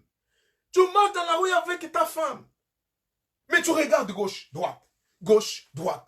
Qu'est-ce que tu cherches encore que ta femme n'a pas? Qu'est-ce que tu cherches encore? C'est un démon, ça. C'est un démon. C'est pas normal, c'est un démon. C'est maladie, ça. Un homme qui se respecte, qui respecte sa femme, qui aime sa femme, quand tu marches dans la rue avec ta femme, regarde ta femme. Regarde ta femme. Et quand tu te croises avec des femmes devant toi, regarde de côté. Ne regarde pas ces femmes-là. Parce que ces femmes-là ne t'appartiennent plus. Sont des femmes des autres. Maintenant, tu as ta femme. Regarde ta femme. Regarde ta femme. Donc, quand tu vois un homme marche dans la rue avec sa femme, regarde à gauche, regarde à droite, regarde, en train de regarder, quand il regarde des hommes, il regarde des femmes, il reste, on dirait, il va mourir. Il a un démon, il a besoin de délivrance. Et tout ça, ça arrive quand la personne n'a pas la parole de Dieu en lui. Quand la personne ne respecte pas la parole de Dieu. Quand la personne ne se donne pas à la parole de Dieu. Il prend la parole de Dieu comme un jeu. Alors les démons vont vraiment le prendre comme une jouette. Ils vont jouer avec lui. Et c'est là où il peut tomber avec une femme aussi qui a des démons et qui va le transmettre maintenant les démons, l'esprit des femmes de nuit, qui va détruire son mariage, qui va détruire la relation avec sa copine qu'elle veut marier ou sa femme qu'elle veut marier, ou sa femme avec qui elle vit. Est-ce que vous avez compris ça? Faites attention, les enfants de Dieu. Faites attention. La convoitise, Jésus dit ici, si tu regardes une femme avec la convoitise, tu as commis déjà l'adultère. Alors, ça se passe dans l'esprit. Dans l'esprit, les hommes qui n'ont pas la parole de Dieu. Dans l'esprit, les hommes qui n'ont pas Jésus en eux.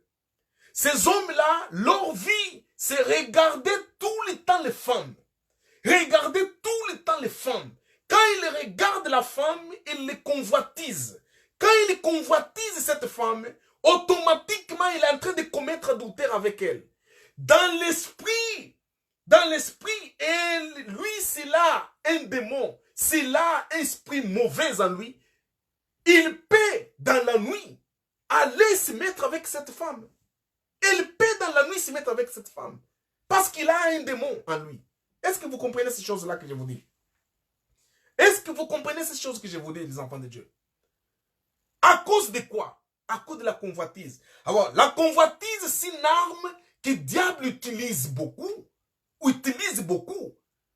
pour entrer dans la vie d'une femme ou dans la vie d'un garçon. Il y a aussi des filles qui ont des démons en eux. Comment il va se faire une femme de nuit à un homme qui n'est pas son mari ou à un garçon quiconque? Il va commencer par la convoitise. Il va regarder ce garçon. Il va se mettre dans sa tête que ce garçon est beau, ce garçon, je veux de lui, et tout ça. Il va mettre ça dans sa tête. Dans sa convoitise, dans son esprit du mal, dans l'esprit diabolique qu'il a, il peut aller envers cet garçon dans la nuit. Si cet garçon n'a pas Jésus, n'a pas la parole de Dieu, il peut coucher dans la nuit, dans ses esprits démoniaques, avec ces garçons. Vous voyez, c'est pour cela que Jésus parle de la convoitise ici. Il dit que la convoitise, c'est l'adultère. Là, la loi est dure. La loi est dure là-dessus. La convoitise. Ça veut dire que Jésus, notre Seigneur Jésus, il s'attaquait la cause. La cause. La cause. Ici, c'est en train de montrer que quand vous voyez les choses comme mari de nuit, les femmes qui nous se marient, les hommes qui nous se marient, il y a aussi dans le domaine lesbien, une femme convoitise une autre femme. Une femme qui convoitise une autre femme. Ayez attention quand vous voyez une femme qui estime beaucoup une autre femme. Faites attention. Faites attention. Toi, papa, quand tu vois ta femme estime beaucoup une autre femme, priez pour elle. Il y a un problème là-dessus. Il y a un problème. Parce qu'une femme, tu ne peux pas estimer une femme comme si elle était, je ne sais pas quoi. Non, c'est impossible ça. C'est impossible. Parce que toi aussi, tu es une femme. Pourquoi tu estimes une femme de cette façon et tu ne te regardes toi-même? Mais regarde-toi. Qu'est-ce que cette femme a que toi, tu n'as pas? Qu'est-ce que cette femme fait et que toi, tu ne fais pas? Alors, si tu le fais, et toi aussi, tu as des qualités que Dieu t'a données, pourquoi tu estimes une autre femme de cette façon? Tu idolâtres une femme de cette façon. Alors, quand une femme aime beaucoup une autre femme, on va voir, ouais, excusez-nous, on a un petit souci. Quand une femme aime beaucoup une autre femme, convoitise beaucoup cette autre femme. Et il se met dans sa tête que cette femme est vraiment belle. Va se passer que cette femme-là qui est en train de convoitiser une autre femme, s'il a des démons en elle, automatiquement dans la nuit, elle peut aller se coucher avec cette autre femme. C'est là où naît l'esprit de lesbisme. Les lesbiennes viennent de cet esprit. Un jour, une femme a convoitisé une autre femme. Ah, cette femme est belle. Et cette femme est belle. Mais toi, tu es une femme. Tu dis à une autre femme qu'elle est belle. Qu'est-ce qu'il y a en toi? Tu as un problème de lesbianisme. Tu as un problème de lesbisme. Maintenant, qu'est-ce qui va se passer? Cette femme qui est lesbienne, qui a l'esprit de lesbienne, démon de lesbienne, va dans la nuit maintenant coucher avec cette femme. Et à partir du moment que cette femme va coucher avec cette femme, une autre femme, cette femme-là, si c'est une femme mariée, d'une seule coup, cette femme va laisser d'aimer son mari, va laisser de s'intéresser à son mari, parce que, nous on a une petite souci, parce qu'elle ne sent plus envie de son mari. Parce qu'il maintenant, il a envie d'une femme. Pourquoi? Parce que quand il dort, il rêve avec une femme qui vient, qui fait n'importe quoi avec elle, et elle se sent bien. Quand elle se réveille, elle est bien, elle se sent bien, il a fait de n'importe quoi au lit. Donc, ça devient une habitude. Et de là, maintenant, qu'est-ce qu'il va faire? Bon, je rêve tout le temps ça, pourquoi pas le faire? Et c'est là maintenant qu'il va s'intéresser à une femme comme elle. Il va devenir maintenant une lesbienne. C'est un démon, ça. C'est un démon. Il y a des hommes qui sont aussi dans ce problème. Qu'un homme, quand il regarde, dit, bon, cet homme, il est tellement bon, cet homme est tellement bon. C'est là un esprit démoniaque. Il viendra dans la nuit pour se coucher avec cet homme. Quand il va se coucher avec cet homme, va devenir habitude, cet homme va se séparer de sa femme. Et vous allez entendre qu'après séparation de sa femme, il a marié maintenant un homme comme lui. Ce sont les démons. Ce sont les esprits des démons. Mes frères, je termine par là aujourd'hui. On va continuer avec cette chapitre de pourquoi Seigneur Jésus a rendu difficile la loi. Amen. Donc, Seigneur nous a laissé entrer un peu dans des interprétations pour vous faire comprendre les dangers qu'il y a derrière tout ça. Que Seigneur Tout-Puissant vous bénisse et vous garde. J'espère que ça que vous avez entendu va vous aider. Je vais prier, Seigneur, pour vous. Mets ta main dans ton cœur. Je vais prier. Seigneur notre Dieu, je laisse tes enfants qui m'ont suivi dans ta main. Père Tout-Puissant, tu es en train de nous alerter. Tu es en train de nous ouvrir les yeux. Tu es en train de nous faire comprendre les dangers de la loi dans nos vies. Seigneur, je laisse chacun de tes enfants dans ta main.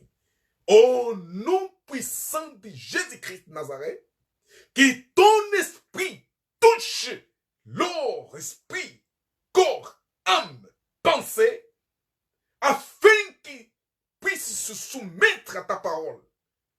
Parce que ta parole a la puissance de délivrer, de guérir et de bénir.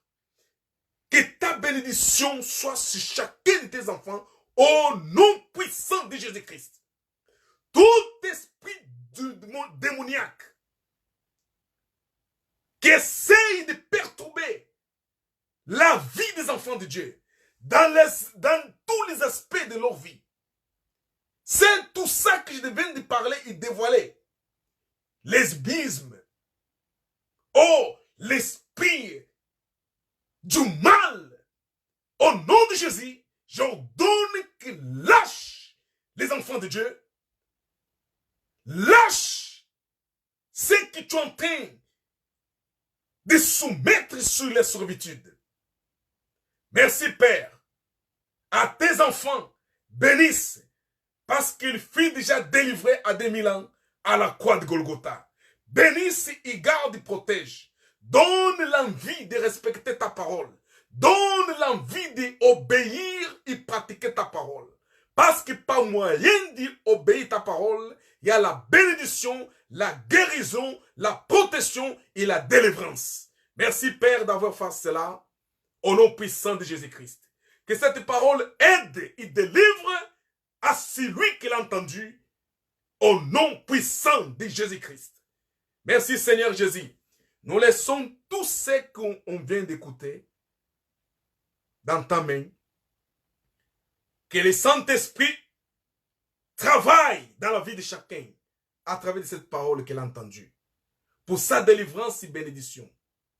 Au nom puissant de Jésus-Christ. Je prie ainsi. Seigneur, bénis ton peuple et garde ton peuple. Au nom de Jésus-Christ. Amen. Que le Seigneur vous bénisse et vous garde. Au nom puissant de Yeshua Mashiach.